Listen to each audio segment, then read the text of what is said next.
Well, good afternoon, YouTube. It is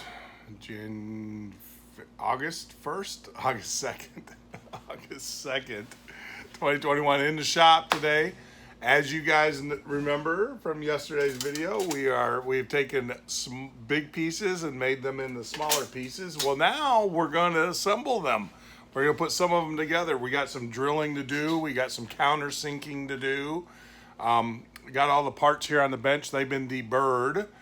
And so we've got a lot to do today and very little time to do it in. No, we've got our standard 2 hours, 2 hours of the shop every day. Got to have work-life, home balance. So, 2 hours is the maximum I like to do every day in the shop when I can, so you don't get burned out and stuff. So we've got to do that. You got to shave. Yeah, you got, once a month. You guys can tell. Once a month, you got to shave. So we'll get that done. But for right now, we are, like I said, we've got some drilling to do, some countersinking on some parts. I'll show you guys here in the plans. But like always, this plane's not going to build itself. So come on back, and we'll get on to get this show on the road. Here we go. We got our little high tech going. So today we're going to take this piece, which is right over there, or right there, and we're going to match it up to this piece, which is right here. But we've got to do some countersinking, and then we also need to drill these holes out. So we got to line it up and we got to drill it out on here. So here is the plans for that, and then of course then it gets attached to the actual spar, the 1002 spar, which is the long, and I'll have to pull that out, but I have to find these two pieces as well. But we've got a lot of work just here. Believe it or not, there's a lot to be done here and here and here as far as getting these mated up. So I think that's going to take a good part of the night, and like I said, because we got to countersink, then we got to drill new holes and such. So with that, I'll next time we come back, we'll have this all put together, and I'll see you then. All right, here we go. We got the piece mocked up. One of the things that we have to do is drill 6 holes here and here, and to keep them from moving, they asked us to C-clamp that together, even though you put the I forgot what those are called. Oh my gosh. The Clecos. There you go. I got Richard in the shop with me tonight. So so the Clecos. So even though they're Clecoed, you still want to C-clamp those up, because you don't want them to move, because if you drill it right, it should go through both pieces of aluminum here as well. So here we go. I'll get the drill out. We'll get it drilled up.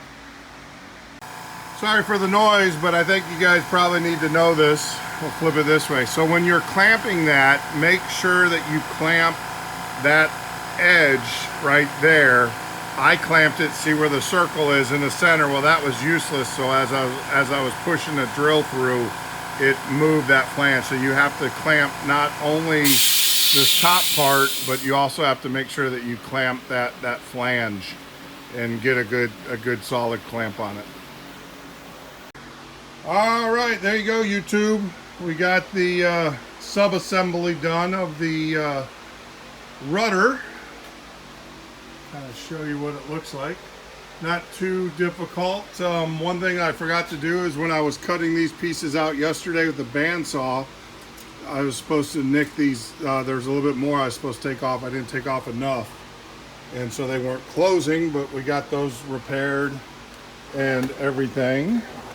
And I'll kind of show you where we're at here with our high-tech system. So what we've done is we completed this. That is the rudder stop, or that's actually the rudder control. Wires will go to that eventually, and that's what moves the rudder to the left and to the right. Got all these pieces in, and then mated them up. And like I said, where I made a mistake is I left this piece here out, so I had to cut this back. And then we got them mated there. And then the next step, which is assembly here and here and here, and then tomorrow we will actually mock skin it. So we'll get the skins out of the storage unit and we'll get it mocked up. And then we'll take it all back apart and start over. All right, YouTube, there you go. We got another day in the books. Man, a lot of work. It makes life a little bit easier if you read the instructions and do it right.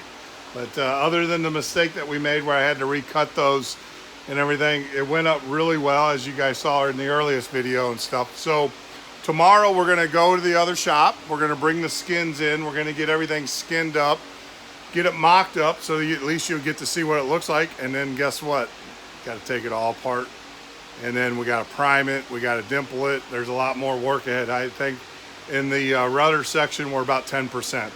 So even though we've got the frame up and everything, we still got about another 90% to go. A lot of work in this rudder. We got the trailing edge that we got to get out of the storage, which will go up and give it a little bit thing. And then we're going to be playing with chemicals, which probably is not a good thing with me. But we're going to be playing with chemicals. We actually have a sealant that will seal that trailing edge and everything. So that's going to be coming here soon. I've got all the tools to do it right. Van sent me all the stuff to make sure I did it right, but you know me, and if I can make a mess of it, I will. So with that, I just want to say thanks for sharing your day with me. Thanks for watching the video. Make sure you like, smash, get notified, do whatever. Leave your comments, leave it to the airplane. Don't care about your political beliefs and all that other crap. Just keep it to the airplane. I'll try to answer them for you. And like always, be safe, be careful, and may God bless you.